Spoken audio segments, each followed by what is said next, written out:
서울의 아파트는 너무 비싼 거 아니냐. 그래서 서울 아파트도 떨어질 것이다. 이런 이야기에 대해서 한번 이야기해 보겠습니다. 아파트는 망고쌤. 자, 강남 신고가 행진의 서울 평균 집값 역대 최고치. 이런 이야기는 뭐 하도 들어가지고 이제 뭐 기가 따가운데 이제 자꾸 이렇게 오르는 게 사실 맞나? 저도 가끔 그런 생각이 들거든요. 이렇게 계속 오르는 게 맞나? 막 40억, 50억, 60억이 그냥 쉽게 쉽게 나오는 게 맞나? 이런 생각도 한번 해봅니다. 자, 그리고 이제 60억 아파트 매물 또 있어요? 라고 찾아오는 사람들이 있다는데, 원베일리나 뭐 아크로 리브 파크 이야기겠죠. 사실 그 풀뷰로 34평 기준으로 해서 그런 게 나오는 것 자체가 얼마 되지 않는다고 합니다. 일부 그런 아파트들이 60억에 되고 하니까 비싼 것처럼 보이는데 그렇지 않고요. 실제로 비 안 나고 이런 거는 40억대에도 거래가 된다고 합니다. 그래서 그런 걸 보고 또 60억 하던 게 40억 됐다. 이런 이야기 하시는 분들도 계시긴 하던데 사정을 좀 알고 이야기를 해야 되겠죠. 자, 어쨌든 그래서 저도 문득 이런 생각이 들었어요. 서울의 아파트가 진짜 너무 비싼 거 아닌가 이런 생각을 해봤어요. 그래서 하나 만들어 봤습니다. 자, 서울의 아파트는 거품인가 이런 거죠. 그래서 제가 서울 아파트 버블 지수라는 거를 한번 만들어 봤어요. 자, 그러면 일단 서울 아파트가 진짜 거품인가 아닌가 이런 이야기부터 먼저 한번 해보겠습니다. 자, 서울 아파트가 거품인지 아닌지 자 이런 거죠. 경기도 어려운데 아파트 값이 그렇게 비싼 게 말이 되냐 이런 이야기죠. 여러분들은 어떻게 생각하십니까? 근데 저는 IMF 이후에 단 한 번도 경기가 좋다는 이야기 들어본 적이 없는데 여러분들은 들어보셨나요? 저는 못 들어봤거든요. 자, 그래서 경기 안 좋은 거는 상수 아닌가, 상수?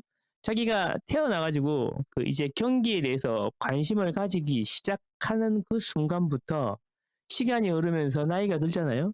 이제 우리나라 경제도 이제 폭발적인 성장을 하던 때가 아니잖아요. 이제 점점 이제 규모가 커졌기 때문에 이 큰 규모를 막 7%, 8% 성장시키는 거는 쉬운 일이 아니죠. 그래서 규모가 커지면 자연스럽게 성장률이 떨어지는 겁니다.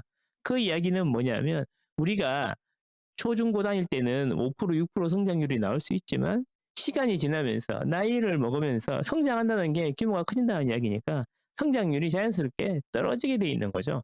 그러니까 우리는 예전에 봤던 거에 대비해서 경기가 좋다는 이야기를 못 듣게 되는 거죠. 어쨌든 경기도 어려운데 자 이거 보실까요?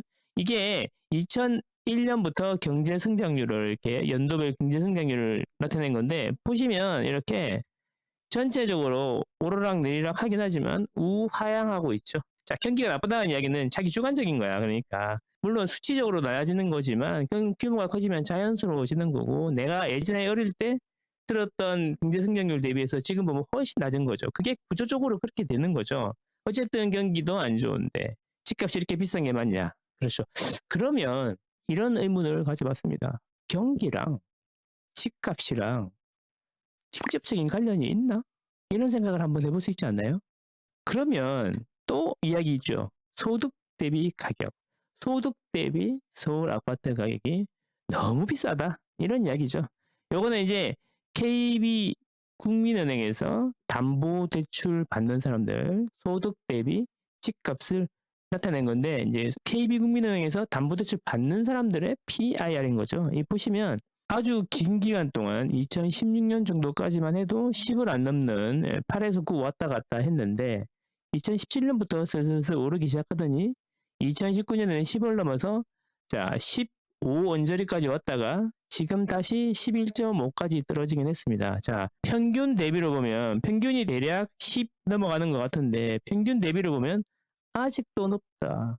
사람들이 돈도 못 버는데 무슨 집값이 이렇게 올라가는 거냐. 소득 대비로 보면 너무 비싼 거 아니냐. 이런 이야기죠.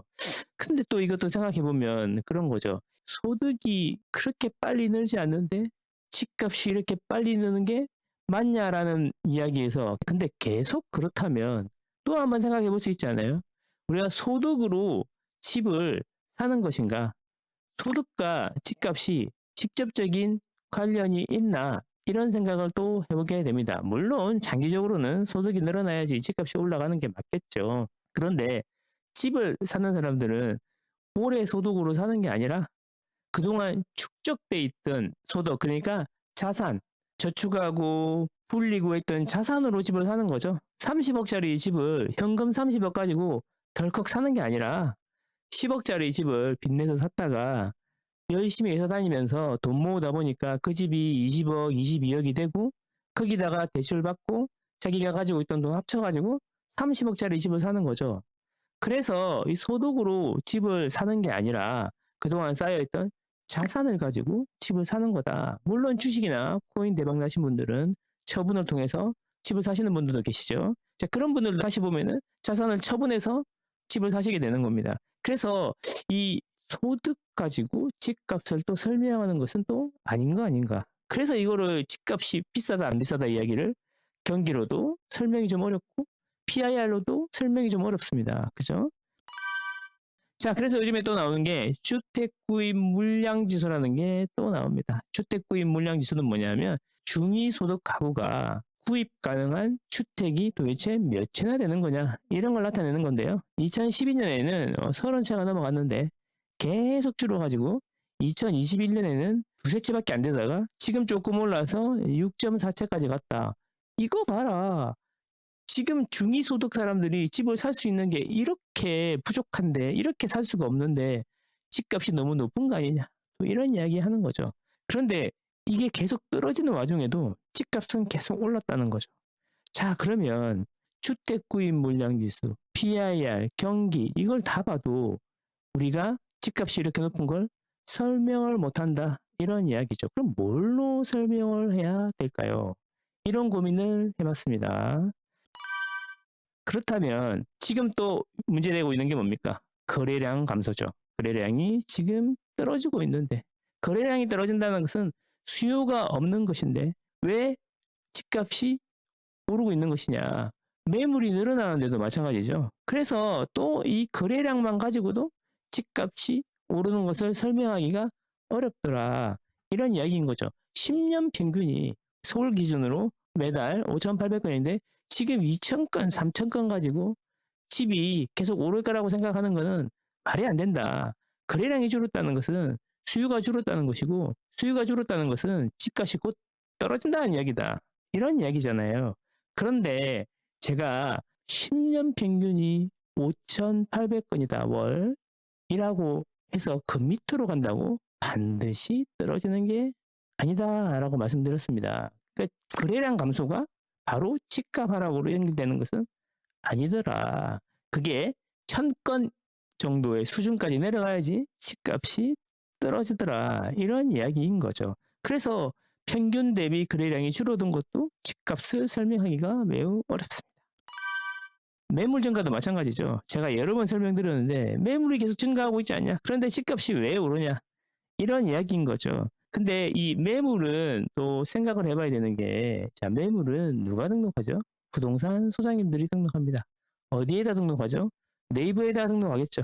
네이버에 등록한 매물을 기준으로 하는 거죠. 자, 그런데 계속 2021년 11월 그때 되게 좋았죠. 그래서 매물이 없다가 2022년 4월 그때부터 분위기가 안 좋아지기 시작했는데, 자, 보시면 2022년 하반기에는 경기가 부동산이 급락하던 시기인데도 매물이 줄었죠. 자, 그리고 점진적으로 가격이 오르면서 매물이 계속 늘어나고 있습니다. 그런데 집값은 어때요? 같이 오르고 있어요. 이것도 한번 생각해 봐야 된다는 거죠. 일단 시기열이 너무 짧고요. 이 데이터에 대한 신뢰도 이야기인데 이런 겁니다. 부동산 소장님들이 집값이 떨어지면 매물을 등록을 안 합니다. 왜냐하면 등록하는데 비용이 발생하거든요. 쌓여 있는 게 매물인데 그 매물을 다 등록해봐야 내 돈만 들어가고 거래도 안 되니까 올릴 필요가 없고 잘 거래될 것 같은 것만 올리는 거죠. 그렇지 않습니까? 그리고 또 거래가 잘 되면 갖고 있는 물건들을 다 긁어와가지고 매물을 올리게 되지 않습니까? 비용을 좀 지불하더라도 거래를 해서 돈을 보셔야 되니까 이런 부분도 생각해 봐야 된다는 거죠. 그래서 매물이 증가한다고 해서 바로 집값이 떨어진다라고 하는 논리도 부동산을 잘 모르는 이야기고 그 부동산에 매물 등록하는 관행이라든지 이런 걸 전혀 이해를 못하는 거죠. 그래서 지금은 분명히 버블이다. 경기도 안 좋지, PIR도 높지, 주택 구입 물량 지수는 적지, 그 다음에 거래량은 감소했지, 매물은 쌓이지. 그러니까 이게 버블이다 라고 이야기하는 거고, 급락할 거다. 30% 빠질 수 있다. 40% 빠질 수 있다. 이런 이야기는 귀에 못이 박히도록 최근 몇 년간 들었는데 왜 집값은 안 빠지는 걸까? 이런 이야기죠.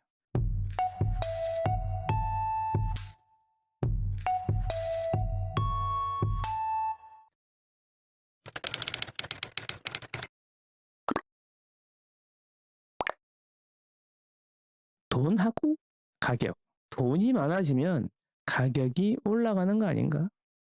우리나라에 집이 한 채밖에 없고 돈이 100만 원만 있다면, 그리고 그 100만 원을 집을 사야 되는데 써야 된다면 그 집값은 100만 원일 것입니다.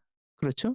그런데 집이 두 채가 되면 이 100만 원을 가진 사람은 유리하게 되는 거죠. 두 채 중에 한 채만 사면 되니까. 그러면 가격을 서로 경쟁해서 낮추게 되겠죠. 그런데 돈을 100만 원을 가진 사람이 또 늘어났어. 두 명이 됐어. 그러면 또 100만 원이 될 수 있는 겁니다. 이런 것처럼 돈이 가격을 결정하는 것은 아닌가. 이런 생각이 드는 거죠. 그래서 가격이 올라가면 대량 생산을 해서 또 가격 균형점을 찾아갈 수 있는데, 공산품 같은 경우에는 이 서울의 아파트라는 것은 그게 쉽지 않다는 거죠. 재개발 재건축을 해야 되는데 아무리 빨라봐야 지구 지정하고 10년이 걸린다는 거죠. 지구 지정하는 것 자체도 몇 년씩 걸립니다. 그리고 경기가 좋을 때 얘기죠. 경기가 또 안 좋아지면 진행이 안 되죠. 자, 그래서 결국에는 돈이 가격을 결정하는 것이다. 그렇게 생각할 수 있는데, 그래서 이렇게 해봤습니다. 인덱스구 자료를 갖고 온 건데요. 이 빨간색은 뭐냐면 서울 아파트의 실거래 가격 지수고요. 남색은 뭐냐면 우리 통화량이라고 보통 많이 이야기하는 M2가 되겠습니다. 자세히 보시면 돈은 이렇게 항상 꾸준히 늘어나고 있다. 그런데 집값이 돈 늘어나는 것에 비해서 왔다 갔다 하면서 사이클을 그리고 있다라는 겁니다. 2006년, 7년 이럴 때는 여러분들이 기억하시는지 잘 모르겠습니다만 정말 자고 나면은 집값이 정말 많이 오르던 시기거든요. 자, 어제 본 집을 고민 좀 하다가 일주일 뒤에 가면은 몇 천만 원이 올라 있던 그런 시기입니다. 몇 천만 원은 지금도 오른다고 이렇게 말씀하실 수 있는데, 자, 3억짜리가 5천만 원씩 오르고 그랬습니다. 일주일 만에. 3억짜리가 5천만 원 오르는 거랑 15억짜리가 1억 오르는 거랑은 다르죠. 비율이. 그죠? 어쨌든 그때는 고평가로 나오고요. 그리고 우리가 잘 알고 있는 2010년 이후에 가격이 서울 아파트가 계속 천천히 떨어졌는데, 그 시기에는 점점 돈이 늘어나는 속도보다 집값이 못 오르게 되는 거죠. 그러다가 다시 2020년 코로나가 터지면서 저금리 시대로 가면서 다시 아파트 가격이 돈 늘어나는 것보다 훨씬 빨리 늘어났던 거죠. 그 이후에 2022년부터 해가지고 급락하기 시작하면서 돈 내려가는 속도 대비해서 가격이 어마어마하게 빠졌습니다. 그리고 돈은 꾸준히 늘어나고 있지만 집값은 아직도 돈이 늘어나는 것을 못 따라가고 있다라는 겁니다. 그러면 이게 버블인가 아닌가? 이런 이야기죠. 경기가 나빠도 집이 비쌀 수 있고, PIR이 높아도 집이 비쌀 수 있고, 주택구입 물량 지수가 낮아도 집이 오를 수 있고, 매물이 많아도 거래량이 적어도 집이 오를 수 있다는 겁니다. 그러나 돈이 없으면 집이 오를 수 없는 거죠. 자, 그렇다면 서울 아파트 버블 지수라는 걸 제가 한번 만들어 봤습니다. 뭐냐면 서울의 아파트가 돈이 늘어나는 속도 대비해서 얼마나 빨리 올랐냐. 그래서 돈이 늘어나는 속도보다 더 빠르게 오르면, 훨씬 더 빠르게 오르면 버블이 있는 거고, 그 반대의 경우에는 거품이 빠진 거다. 이런 이야기죠. 그래서 제가 버블 지수라는 걸 만들어서 금정을 한번 해봤습니다. 자, 볼까요? 이게 뭐냐면 남색으로 표시되어 있는 것은 이게 서울 아파트 버블 지수가 되는 거고, 이 막대 그래프로 되어 있는 것은 서울 아파트 실거래 가격 지수 기준으로 증감률을 나타낸 겁니다. 월봉입니다. 월봉 매달. 그래서 이게 맞는지 틀리는지 한번 보기 위해서 자, 이렇게 만들었습니다. 자, 보시죠. 이 선은 뭐냐면 이 선은 아파트 가격이 오르기 시작하는 점이라고 보시면 됩니다. 이 선을 버블 지수가 넘어가면 가격이 오르는 거다. 자, 그러면 이 선만 넘으면 가격이 오르는 걸로 나오더라. 그럼 떨어질 때는 언제냐? 가격이 하락하기 시작할 때잖아요. 하락하기 시작할 때는 이 검정색 선을 지나면 가격이 하락하기 시작하더라. 그래서 전체적으로 보면은 버블 지수가 0.88 이하가 가격이 떨어지다가 다시 오르는 시점이고 1.2가 넘어가면은 가격이 다시 떨어지더라 이런 이야기죠. 그래서 지금 현재는 어느 정도 수준에 있냐 하면은 0.88 조금 위에 있다는 겁니다. 지금은 0.93, 0.93. 그래서 앞으로 유동성이 계속 늘어날 걸 가정한다면 집값은 차근차근 담아가야 하는 가격이 아닌가 이런 생각이 드는 거죠. 삼성전자가 49,000원에서 매수가 들어오면서 급등했지 않습니까? 그런 것처럼 제가 보기에는 서울 아파트는 바닥을 찍고 올라오고 있는 중이며 아직도 저점 대비 0.93밖에 안 된다. 그래서 바닥에서 이제 올라오고 있는 거다. 그래서 앞으로 유동성이 계속 늘어날 거니까 금리가 떨어지기 시작하면 다시 올라갈 것이다. 이런 말씀을 드립니다. 자, 그럼 이런 말씀을 할 수 있죠. 야, 돈이 늘어나도 아파트 채수가 늘어나면 아파트 채수가 공급이 엄청 많으면 집값이 안정될 수 있지 않냐? 돈이 100만 원 늘어나는데 지수는 실제로 5%밖에 안 올라지만 집이 2배로 늘어날 수도 있지 않냐? 이렇게 질문할 수도 있는데 서울의 공급은 여러 번 말씀드리지만 적정 공급 대비해서 너무도 부족하다. 특히 아파트는 그렇다. 구조적으로 그렇다. 이것은 서울시에서 적극적으로 재개발 재건축을 통한 서울의 아파트 공급을 막았기 때문입니다. 그때는 좋았죠. 새 아파트가 들어와서 집값이 오르고 집값이 오르면 기분이 나쁘니까 재개발 재건축을 싹 없애고 이런 건 좋았는데 시간이 지나고 나니까 그게 부메랑이 돼서 돌아와가지고 15억 하는 집값이 비싸다고 했는데 이제 어느덧 30억, 40억, 50억 하는 거죠. 그게 부메랑이 돼서 돌아왔고 앞으로도 이런 현상은 당분간 개선이 되지 않을 거고 불보듯 뻔하게 2027년, 8년까지는 공급이 없을 거다라는 거죠.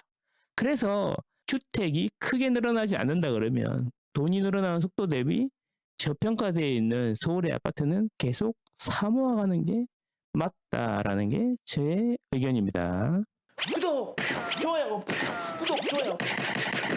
자, 결국에는 밀턴 프리드먼의 이야기하고 똑같은 거죠. 돈하고 가격. 결국 인플레이션은 언제 어디서나 화폐적 현상이다라는 밀턴 프리드먼의 이야기를 기억해야 합니다. 결국 이거죠. 그냥 돈이 많으면 가격이 오르는 거야. 인플레이션은 돈을 자꾸 찍어내기 때문이야. 자본주의는 돈을 계속 찍어야 유지되는 시스템이기 때문에 계속 그 속성상 돈을 찍을 수밖에 없고 그러면 계속 인플레가 발생할 수밖에 없다라는 거죠. 저는 여기에다 못해가지고 한마디 더 하고 싶습니다. 서울의 아파트 가격은 언제 어디서나 화폐적 현상이다. 결국 유동성이 늘어나면 집값은 오르게 돼 있다. 정부의 규제는 많은 연구 논문에서 3, 4개월 이상 갈 수 없다라는 게 지배적인 의견입니다. 그렇다면 이 정부의 대출 규제도 얼마나 오래 가겠습니까? 우리는 뻔히 알고 있지 않습니까? 벌써 서민들을 잡는다는 이야기 나오고 있고 지방이나 서울 외곽의 저가 아파트 시장을 죽인다. 더 격차를 벌린다. 이런 이야기까지 나오고 있습니다. 그래서 규제는 빈부의 격차만 더 늘리는 거지 그걸 줄이는 것이 아니다. 라는 이야기죠.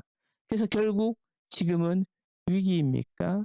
기회입니까? 저는 이런 말씀을 드리면서 마치도록 하겠습니다. 여러분들은 현명하시니까 좋은 결정하시리라 생각합니다. 감사합니다.